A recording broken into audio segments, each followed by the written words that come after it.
You are listening to Fika with Vicky on United Public Radio, 107.7 and 105.3 from New Orleans.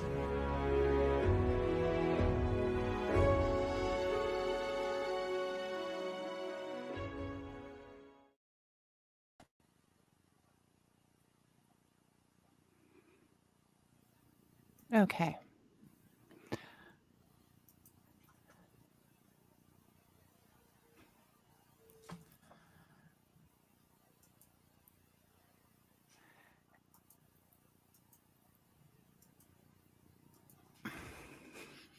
Okay. An auspicious beginning. Hello, everyone, and welcome to Fika. We're a little bit late today. I apologize for that. Some tech issues, and I'm knocking on wood fiercely that everything will go smoothly from this moment on. Our very patient returning guest today is Shane Joseph, and I'm your host, Vicky Bennison. Shane is the author of 8 novels, contributes to, writes for, and edits magazines, and is the publisher and editor of Blue Denim Press. His fiction is bold and may make you uncomfortable, but it encourages you to think about some important social issues. With sprinkled moments of compassion and understanding, you'll find yourself asking, excuse me, who is really the monster here? And today's focus book, Victoria Unveiled in Search of Sentience, released in September, continues that lineage, asking the question, and I quote from the back of Shane's book, with chatbots and large language models changing the world of writing and publishing dramatically, what happens when we introduce a sentient robot capable of feelings into the mix? I've been waiting for this conversation since Shane's last visit, and now that I've read Victoria Unveiled, I'm even more eager to get started with it. So thanks, Shane, first of all, for being patient till we got things together, and second of all, for giving my old brain a shake, and welcome to Fika. Thank you. Thanks for having me again. Oh, it's always a pleasure, and we've got. But before we really get started,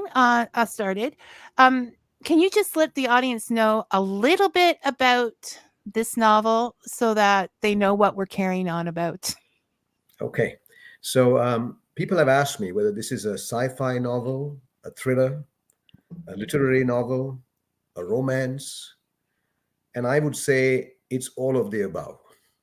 I've talked about it before about the 4 E's of writing. The engage, entertain, educate, and enlighten. And if you can hit all 4 E's, you've got a very good book.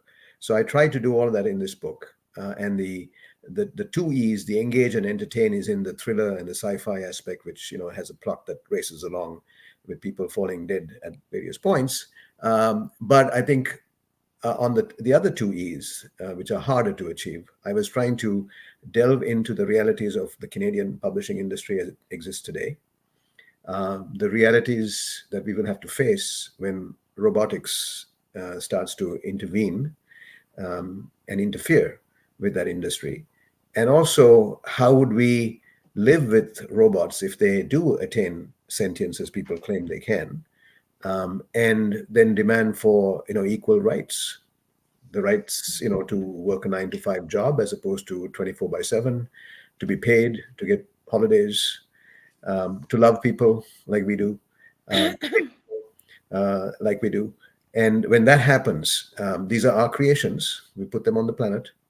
How would we live beside them and with them? So that's the 4th E, the enlightenment question that I had in this book. So in a nutshell, it's a smorgasbord of many things.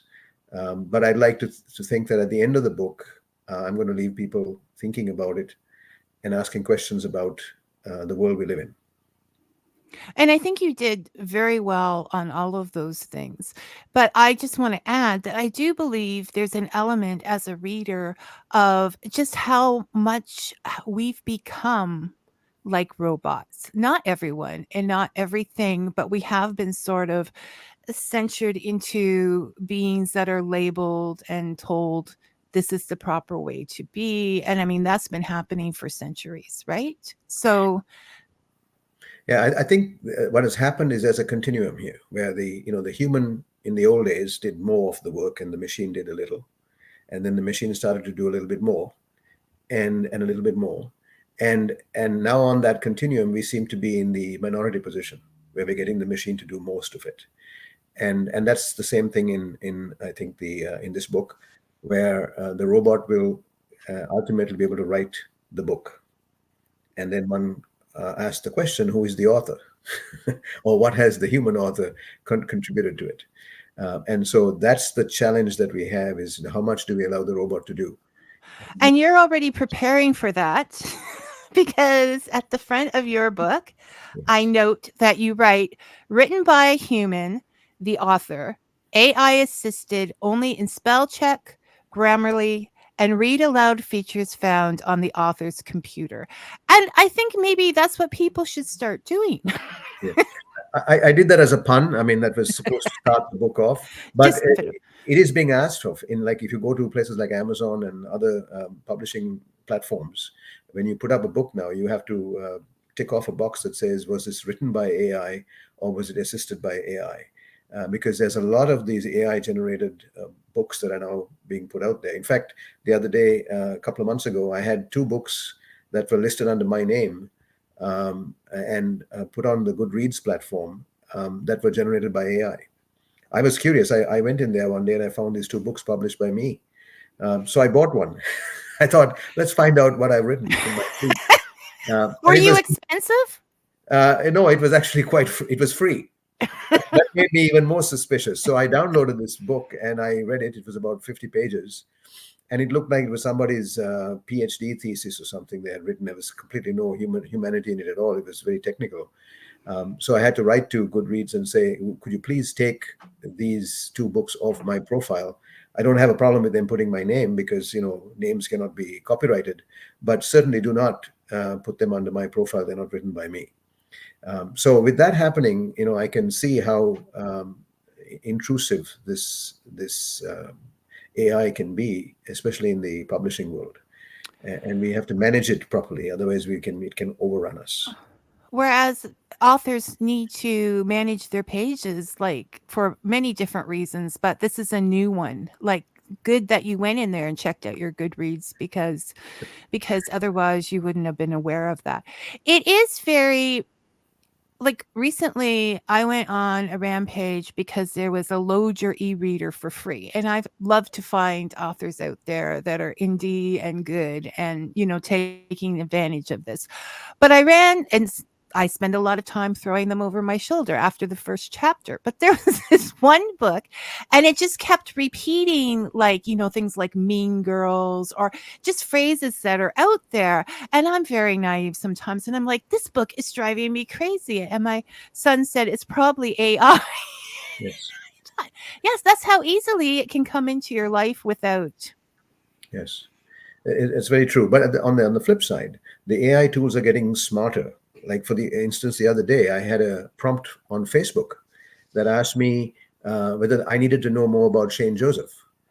And I thought, okay, let's find out. And I asked, and within nanoseconds, there was this big essay about all the works that I have written and so on. Now, there was nothing wrong about it. It was very flattering.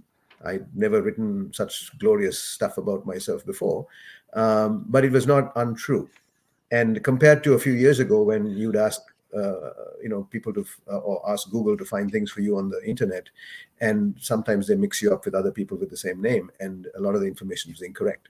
But now these tools are getting more refined, and they're getting smarter. So we have to also be aware of what's being written about us by these tools behind our backs.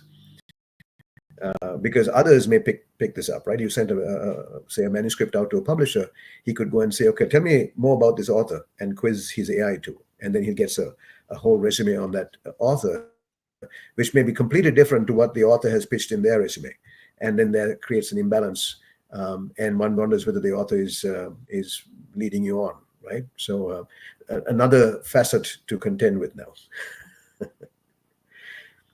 And well, it just comes back to these is don't believe what you read on the internet. Like IBM gets people mixed up in the film industry, and they're saying this is this person and things whatsoever. But yes, people will think that you're bragging when you're not. That looks bad on you.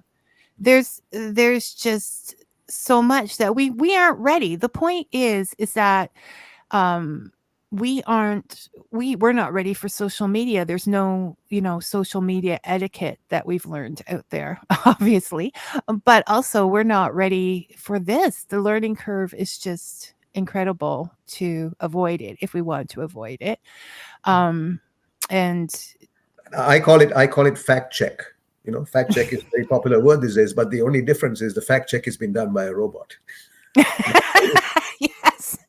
But what if the robot hadn't? I thought I ran that off. I was just going to bring a couple of them up because how easy would my interview be if I just went through this list? So, Shane, it says that you're inspired by your travels. Where have you been? Like, but I won't do that because it's not, it loses something. But apparently I didn't run it off. So there you go. Okay. But it does, I don't know. I am never going to accept. No, first of all, Victoria, the robot, I guess we call her, Yes. is very advanced. I don't think that we are aware that there's anything that advanced now. This is fiction, but I don't know what's going on about out there. They don't tell us everything, so Yeah, so the difference between Victoria and these chat GPTs and all the people we have is that she is also sensate. She can feel. They have, through huge infusions of data, they have created neural pathways in her brain to rival that of humans, and she is ramping up on her sensory nature. The only difference is that as children, when we start developing senses, we have these base senses like anger and fear and the very basic emotions. And then as we get older and go through many life experiences, we develop compassion and love and empathy and so on. So she's at a rather advanced stage of intelligence and learning. So she knows everything about the world, and she's strong and she's beautiful and all that. But her feelings are still nascent. They are developing, and you can't force those things, right? Even with as much data as you pump through. And therein lies the tragic flaw, because we've created this monster. In a sense, we have is created she? well, she might eventually become a good person, but she's petulant and she's jealous and she's hurtful. But she's already moved past that by the end of the book. By the end of the book, yes, she has, but what a trail of destruction has she left in her wake is the sad thing, and she herself begins to feel things like remorse in the end. And that was what I was leading to, is what a tragedy of having developed sensoriness, just to find out that it came at a terrible human cost. And Okay, so Robin Sims asks, I'll put it up here so you can read it too. Isn't AI is just a very cleverly written computer program that just mimics life or ideas and decisions? I would say the present generation, maybe, but the intention of these computer scientists is to create a higher level of intelligence. So ones that can intuit what the next move is going to be in a chess game. I think they've already done that with Big Blue and things like that. But who also can make decisions based on feelings, because as humans, we make decisions not just on logic but on feelings. On And passion. yes, I mean, we saw that happen 2 days ago down in the United States. So we have a combination of feelings that sometimes you could argue is not the right way to go about it, but it plays in our decision making. And I think the intention of these scientists is to make a machine that can do the same thing. And so my premise for this book is, okay, let's not worry about the path to that. Let's assume that the scientists did create this, right? So it's like Gregor Samsa in Kafka's book, The Metamorphosis, woke up one morning and he was a bug. Nobody tried to question how he became a bug. He's just woken up as a bug. Exactly. Now let's deal with the fallout from that, right? So that's the premise in which I went to this book. We have a sensate robot in our midst. How are we going to react to her, and how are we going to deal with her? And that's where I went this book. It's fiction. And so you jumped, and it isn't just, to me, like you said, there's all these different aspects to it. There's enlightenment, there's whatever, but even story wise, it isn't just a story of AI. It's a story of the publishing industry. It's a story of passions. It's a story of human flaws and how that's what makes us unique. And just that we're individuality, which does not come with a robot. And those are the things that if we celebrated, something like this may not have the ability to take hold. If we actually, the more we use AI, the more perfect things become, the more we expect things to be perfect. And we're actually not being compassionate or understanding, or, if someone's in a passionate tirade about something and you correct their pronunciation, you can still understand what they're saying. It's sort of like just cutting off their voice. And so I think this is our time to say, let's be human. Let's be compassionate. Let's do all those things that I don't care what they do. I do not think a robot can feel that in any imaginary world. Not yet. Shane, we can see, this is the thing. Because if you read to the last page, you'll realize there's another iteration coming. Yes. Robot, right? And we try with every iteration to get better. Usually the first version is a disaster, and then subsequent iterations get better. Like, for instance, even ChatGPT. I mean, nobody in the public used the versions that came before 3.5, right? It was only when 3.5 came out that the scientists decided, yes, it's time to now unleash this upon the general population. And since then, there have been many more iterations that have come that have all been better. So yes, I don't think sensory AI version 1 will be a tremendous success, but it will feed subsequent iterations and help make them better. I don't know where it's going to land and whether we will pull the plug before it lands, because the other thing too is, are we willing to share the planet with these creations? Probably not, right? So we may pull the plug on certain activities and say, no, you can do these things, but you can't do these. This is our domain. So that might happen too. Okay, so that's a two-part question. First of all, this is a case of the reader going not necessarily by the author's intentions. So Vicky has taken this away from Shane's intentions and is thinking, but there's still that logical part, that machine part because they are machines. Can it ever, like this? Oh, I hate not being able to do spoilers, but say a machine is learning about their emotions. It's not going to make sense to them. So it's going to be more difficult for them as opposed to a human who says, I don't really care. This is how I feel. And this is what's happening within reason. Okay, let's put this out there. Captain Kirk, Spock. Spock never understood. I mean, I prefer Spock, but he never understood how the captain did what he did. So. And that's true also of Victoria, right? Because she does a few things that we would not have done.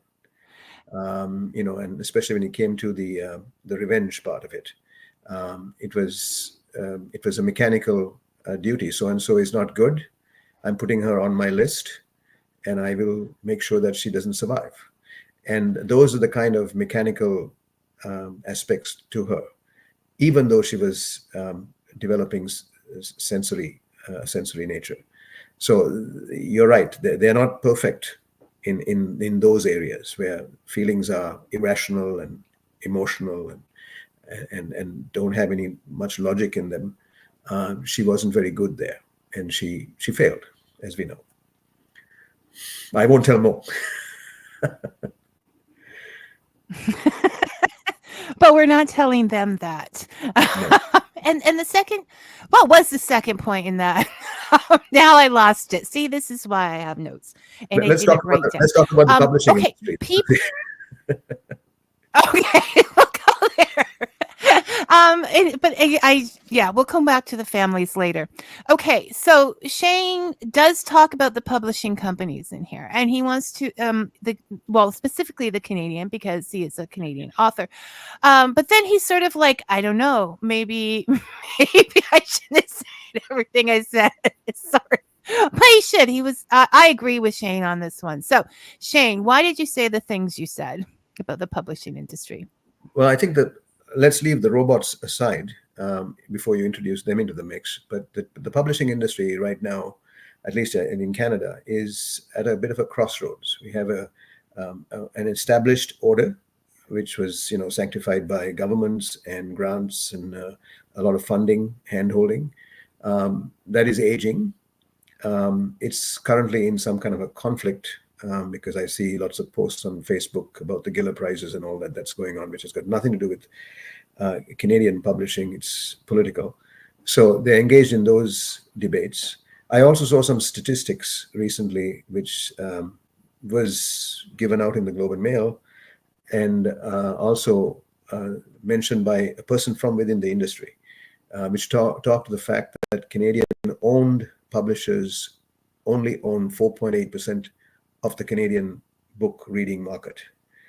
And I thought that was astounding information. I mean, we've been coddled for 70 years almost as a publicly funded and supported industry. And after all of that, to only have 4.8% of the market is pathetic. And then I also realized that the reason for that is these official statistics don't go beyond into the myriads of micro presses like the one I have, and the myriads of self-published authors who are putting their books out that don't go through any statistical measurements. And then you look at the amount of literary activity that is not documented, right? So in my little town, for instance, we have a literary festival, an arts festival that runs every 2 years, and we have dozens of events. We have book launches, we have anthologies that we produce locally, we have radio shows, we have a whole bunch of literary activity that's going on that's not in the official numbers. And so I said, on the one hand, you have the traditional industry, which is getting smaller and smaller. And then on the other side, you have a burgeoning unofficial industry. And I reflect those in the two characters, Art, the old guy who's running this little press that's running itself into the ground, and his daughter, who is the young editor, Paula, yeah. Paula, who is the new generation, who's saying, self-publishing is okay, charging people money for the work you do for them is okay, and even robots maybe are okay. So I wanted to bring those two realities into this book, and then what's the fun? And then I thought, okay, just for even more fun, let's throw this robot who comes in and says, I'll write a book in 30 days. And have it printed and published and out there. And then what's that going to do to the industry? So that's also an important, I think, piece in this book to see how that played out. I mean, it had some tragic events, consequences, of course. But that was what I wanted to bring out, because I'm in this industry, and usually they say, write what you know. And so I thought, okay, I will place this book in my industry and see what happens. Now, for the most part, I'm thinking this book will be ignored by the official guardians. But I think the ones who are in the emergent and larger, indie sector might find this book of use, because it does talk about the realities that they are living in and that they're going to be facing. Are you feeling a little like Kevin in this, then? Your character, Kevin, that I'll write this book, but they're not going to read it anyways. Yeah, I like that guy. He said it. He said a lot of things that I had wanted to say. In fact, I'd written an essay about fragmentism, about how this industry is so fragmented and how artists are being fragmented because we are expected to do multiple things, right? We're supposed to write our books, publish our books, promote our books, go on multiple channels, make videos like this. And we're supposed to be good at everything. And we're jacks of all trades and sometimes masters of none. And so this is the reality of the industry. And then I contrasted it against traditional authors like John le Carre, for instance. He was a guy who would write a book, send it off to his publishers, and the moment the book came out, he was off on holidays for 4 or 5 months, not to be seen, because it was not his job to promote the book. It was his publisher's job to promote the book. That was the old world. And so in this world, we are expected to do it all. And the technology is also fragmenting us into different forms, because now you have vlogs, video blogs, right, where you're supposed to write a bit and film a bit. You have TikToks, you have tweets, you have Facebook posts, you have Instagrams, and these are all different forms of different length. And you could basically take, for instance, my book. I could put it into all of those forms in a different format and still get the same central idea across to those different audiences. And we're expected to do all that.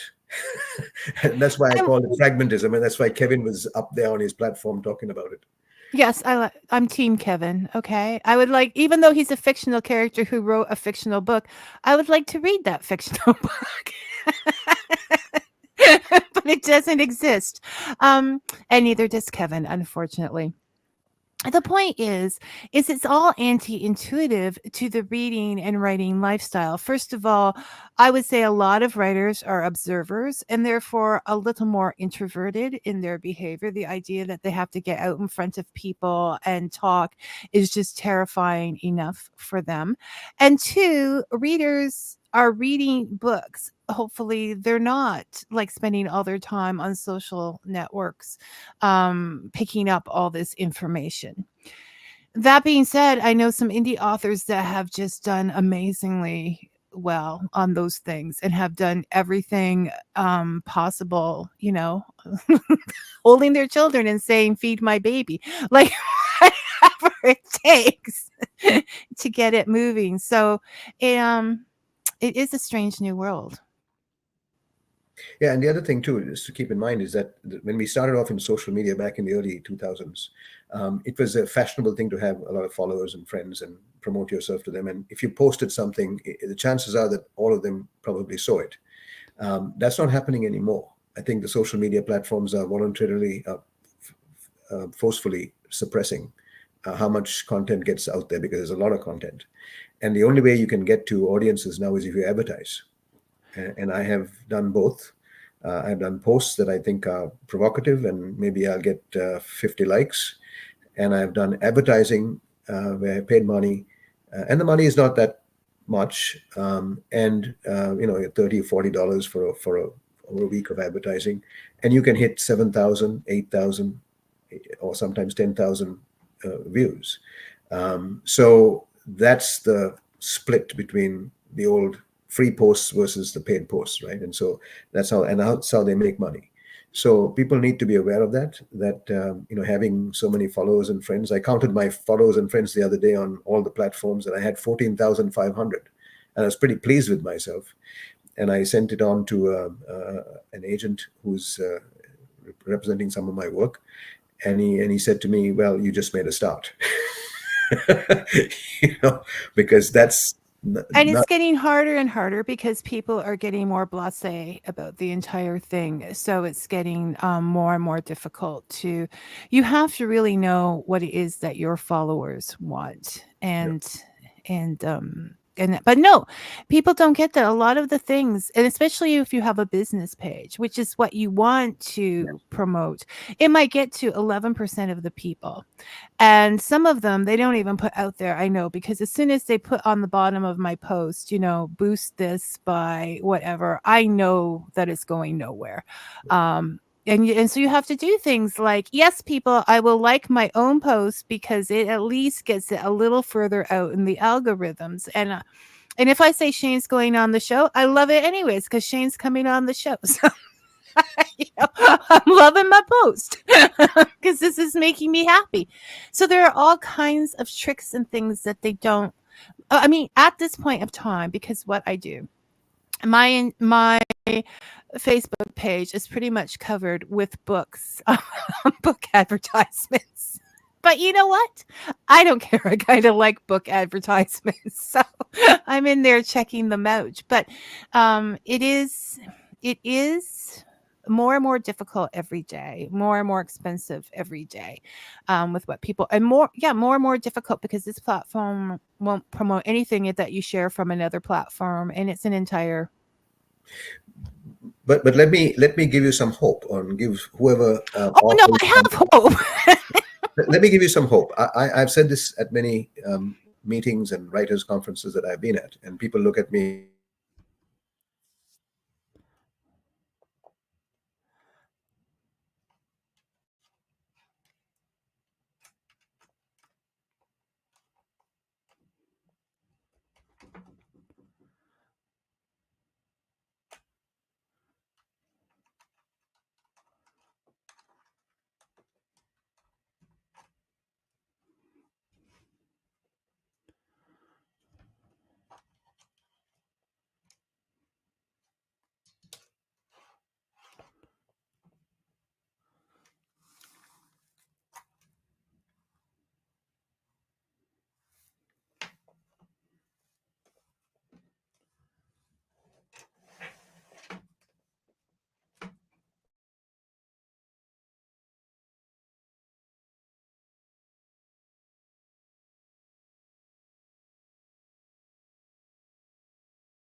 Okay.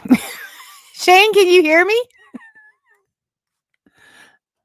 I'm just having a little bit of trouble here, people. I have no idea. I think we should stop talking about the publishing industry because they're.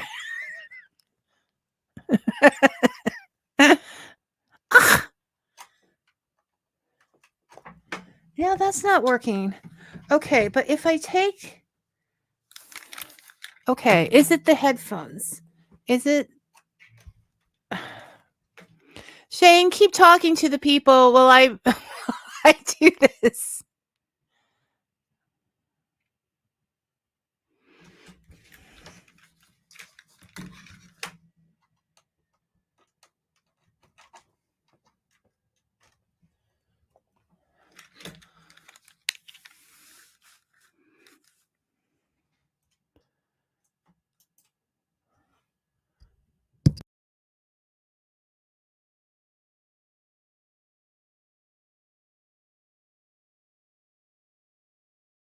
I don't know what to do here. I can't hear anything.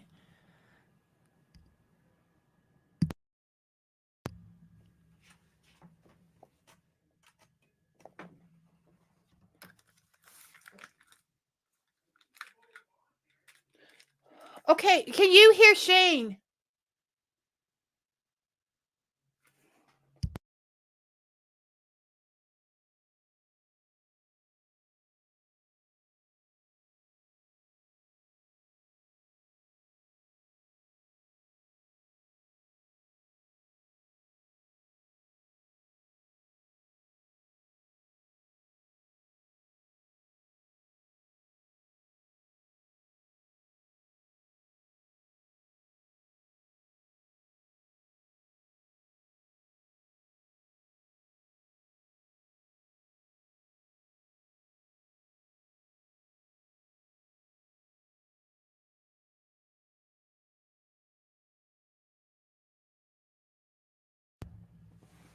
Okay, Dave, can you hear me?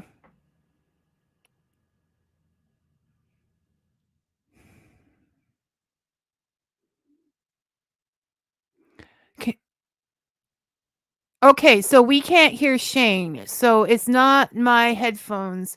I don't see you muted anywhere, Shane.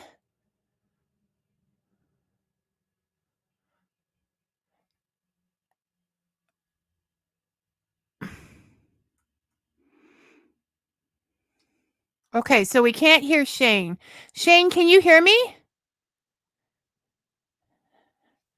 Okay, we can't hear Shane.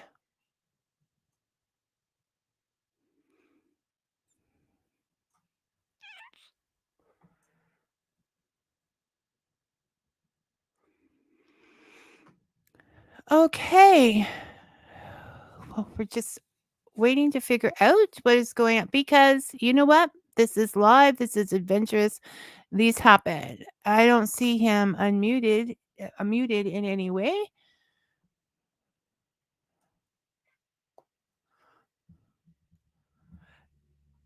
So we're just having some mic problem then, I guess, on your end. I don't see any problems here. No mutes. No.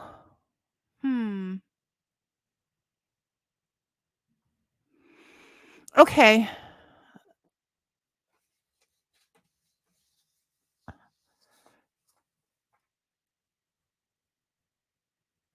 Okay. If you want to tell me something, just chat it. Okay. Okay, he's going to try something. He's a clever guy. And he's going to Okay, 1 minute. 1 minute with Shane. All right. So I'm just going to write see, sometimes it's not you. I usually have it. So I'm going to just read the beginning here, the prologue.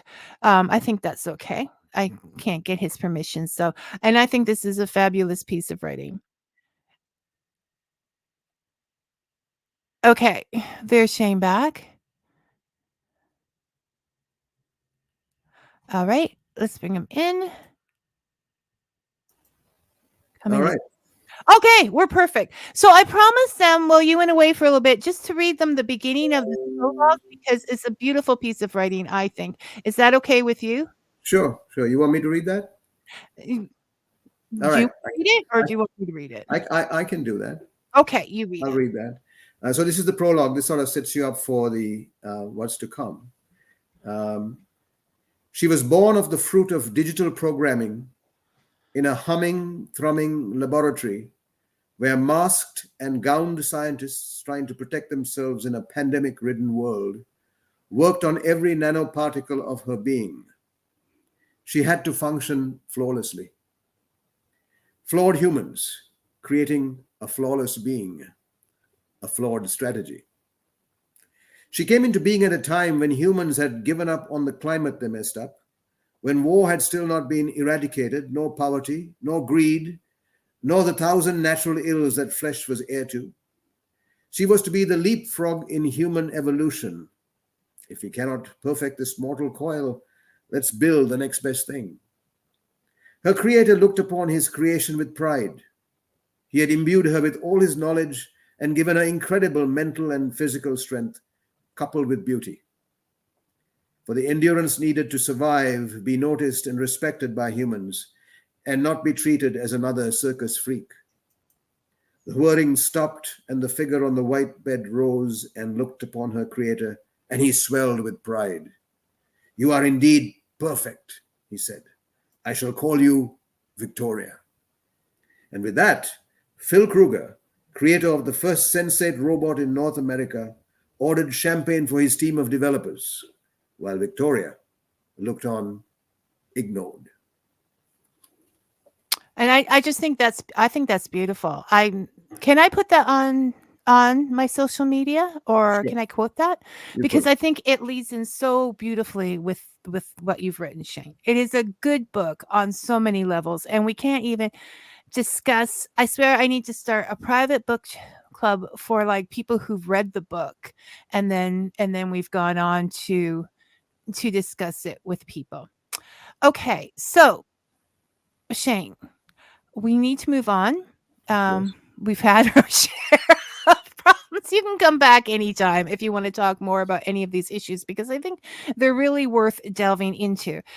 Is what are you working on now? It's not I just a Yes. second. I am being told I like the book just because I'm called Victoria. No. Although I do feel like I'm misunderstood and don't quite understand all my emotions at times. Okay. So what am I working on now? I'm working on a fourth book in a historical fiction series. Um, I've written three, and they're not published yet. They're being they're being marketed through an agent. But the fourth book, the idea came to me when I was recently in Switzerland, of all places. I'm in a museum in Zurich, and I read this article about the Demiron Regiment, which was a regiment my ancestor was attached to. It fought in various places. It was a Swiss mercenary regiment that fought in different countries for the Dutch and for the British and so on. And I didn't know that they had fought in India, and they had fought a very famous battle there. I do know that they subsequently came to Canada and fought in the War of 1812. Now, my ancestor wasn't part of that Canadian conflict because he demobilized in Ceylon, and so my whole ancestry then continued in Ceylon until I came to Canada, almost 40 years ago. If he had stayed with the regiment, I may have been a sixth generation Canadian. That's how the world changes. But he fought in India, and so I'm going to India to research that part of the world. I've been in India before, but not in that particular part. And so I'm going to research that. The travel is going to be part of the writing. It's the fun part, and hopefully a book will come out of that. And Well, I'm very excited about this because first of all, I love the fact that you have already 3 books into this series before we've read one, because we're not waiting years between the different books, right? well, no, we don't. But the reason is also because this was commercial fiction in many respects. I think it doesn't have all 4 E's. It may have 3, 3.5, perhaps. But it is it's something that it's a passion project. I started the first book in France during the Reign of Terror. The second one is in South Africa during the time of the British takeover from the Dutch. And the third is set in Sri Lanka and the Maldives, which is also around the time when the Dutch Empire collapsed. And so the fourth will be in India. And then the fifth, I could go anywhere. So wherever this character wants to go, I will go because I travel to all those places to do my research. And so it's you could argue, is this a personal, as I say, passion project, or is this something that will result in a series that hopefully people will get to read someday? But you never know. So this is not something you would take on to publish yourself. No, I mean, I could, but I don't want to do it. I think it has a bigger appeal than just my press putting it out. I think it needs to be read by a wide audience because it does talk about colonialism, and it talks about conquest, and it talks about the good and the bad. And also it talks about survival, because I think in that time, people fought a much harder survival battle than we do Yes. today, right? So, and we came from those generations of people. So I think some of that survivability rubs off in us. Well, definitely. I think back to caveman time, the strongest, the all of those things. It's not really fair to reach back into the past and judge them on what is happening now in the world. First of all, they didn't have internet, so they didn't know what was happening in the rest of the world at that time and had less choices. But I think that um, you and your writing do a good job of seeing all the perspectives. And I see that in Victoria, the different types of people. Um, the passionate family who's appear to be chaotic, but this is where growth happens, and they're not, and the very logical business like family, and who would we like to spend our time with? Well, I'm going with the passionate family and Kevin and all that chaos happening over there, because that is truly human. And it is a really good book, people. It's not all about the robots, as I've said before. It's a very feeling, touchy book. There is sometimes that, and there's surprises. Like Shane will have a female say something in her head, and I think, would a female really say it that way? But then I think, I don't know all the females and how they think. So I can only say whether this female would say it that way or not. So you question a lot of things in But Shane's then book. herein lies the rub, though, because we are always trying to relate. I think it's a present generation thing where we're trying to relate our fiction to reality.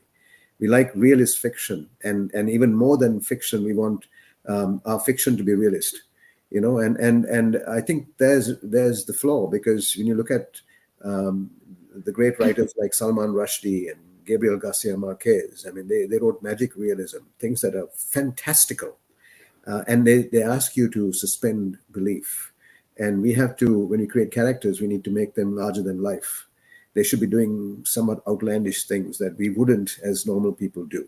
What's the point in reading about normal people? It's boring, right? But So who so are you that's calling normal? well, I'm talking about average day-to-day middle-class people, because we are very circumscribed in the way we conduct our lives. We are politically correct, and we are polite to people, and we don't like to hurt people's feelings, and so on. If you have a bunch of people like that in a book, it will be completely boring, and no one will want to read it, because Well, that's life. no, no.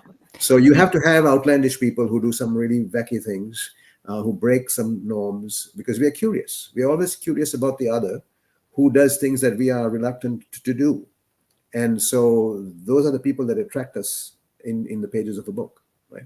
And there's no saying that people don't think like that. Just I don't. So we can't make judgment calls on the whole world, as you say, on us. And two, you always have some kind of Easter egg in there with names and things. And um so I'm reading this and I'm seeing Artemis and Diana, and I'm probably way off pace here. But then I think of Artemis, the goddess of the hunt, which is Diana, in Wonder Woman. Is there any was Yes, that meant? there were some things that were deliberate. So, for instance, Artemius, shortened to Art, right? Right, exactly. He's Or an I got artist. that part too. Yeah, and so I tried a little bit of that. Victoria came to me because Victoria was the queen who ruled the waves, and this woman is supposed to do that. And yeah, so I sometimes play with some of those names. Um, Is it's there more I haven't got yet? Because I'm playing the game with you, Shane. No, I mean, some of them I kept them as straight names. For instance, the Smith and the Smyth thing was a play on the guy trying to be posh. I think sometimes we adopt posh names to impress people. And he's a consultant. He's breaking into consulting. He wants to get away from a traditional SMITH to a SMYTH. You know, put an So we affectation. take those two gentlemen that are close in age. And once I say passion, those that are more, I want to make money and things. And so Art's last name is Jones, which is a very common name. And his last name is Smith, which is very common. But Art's okay with Jones Yes, because he's unique in himself. He doesn't yes, have to have a label to say, but Mr. Smith has to change it to Smythe with the Y yes. and be different. And Paula's two lovers, if you notice, one is this highly rational, he does everything to a plan. And the other guy is all emotion and gushing all over the place. And those are the kind of worlds that Victoria, in a subtle way, has to navigate, right? Between Exactly. rationality and emotion. So, yeah, I threw those in, and I was hoping the reader will get some of those connections and the symbolism there. But I do. So do I get a gold star in the mail or um, no, with I'm all not. the interruptions we had, I just don't know how much of what I was saying got registered with people. So you let We me can know. do this again if you want to. Yeah. If you want to try it. Life, like I said, is live.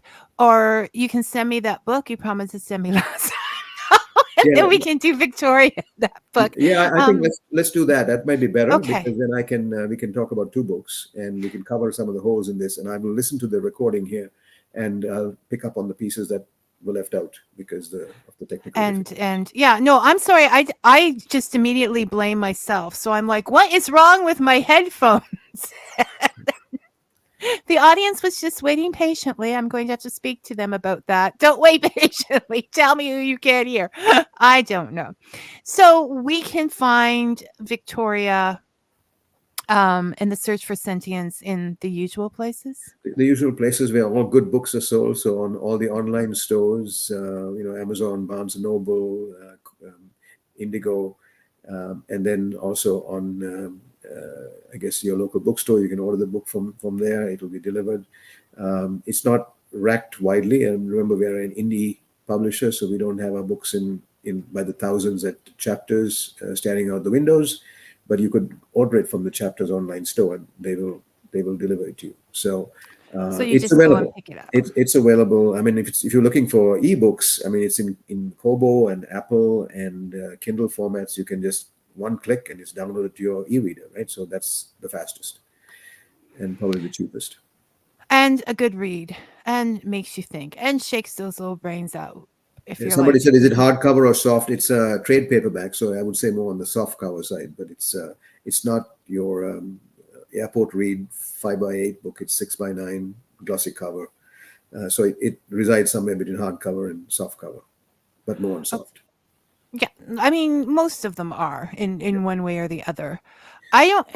I have the book up here. I can hold it up. Oh, we should have done that before. I know the Beauty and the Beast. If you, I can't cue on everything, and in my, I like the colors because they do have colors, and that's my whole point with colors around here. It's not just white. It's not just black. It's not even just gray. It's colorful. It's all colorful. So thank you, Shane, and we'll work out another date. I'm kind of like booked till Christmas, but we'll get into the new year. Okay, I really appreciate your coming. Thank you very much for having me. Okay, take care. Bye-bye. Cheers. Bye. Okay, now let's get through before anything else happens. Next week, we will be having author Jeff Van Zandt, and he'll be joining us with his ghostly tale, The Dance of Rotten Sticks. It takes place in an old cottage on a secluded island, so what can go wrong?